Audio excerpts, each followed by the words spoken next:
সকলকে স্বাগত। একটি অসম্ভব রকমের সমস্যায় ভুগছি। বিদ্যুৎ বিল প্রদানের জন্য বিকাশ অ্যাপসে প্রবেশ করে বিদ্যুৎ বিল পেমেন্ট অপশনে গেলে একটু দেখুন, আমার বিদ্যুৎ বিল পেমেন্ট করব আগে থেকে সেভ করা রয়েছে। আমি ডিসেম্বরের বিদ্যুৎ বিল দিব। ক্লিক করলাম। তো এখানে প্রবেশ করার পর যা দেখতে পাচ্ছি, আমার বিদ্যুৎ বিল ম্যানুয়ালি এসেছে 1890 টাকা।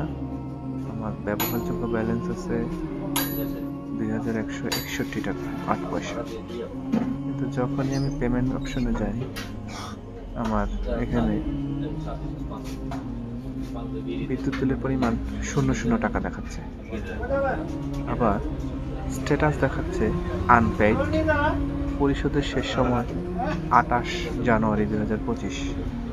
এই সমস্যাটা কে সম্মুখীন হচ্ছেন দয়া করে কমেন্টস করবেন। এটা খুব ভালো রকমের সমস্যা, বিদ্যুৎ অফিসে যোগাযোগ করতে হতে পারে। তো সকলকে ধন্যবাদ।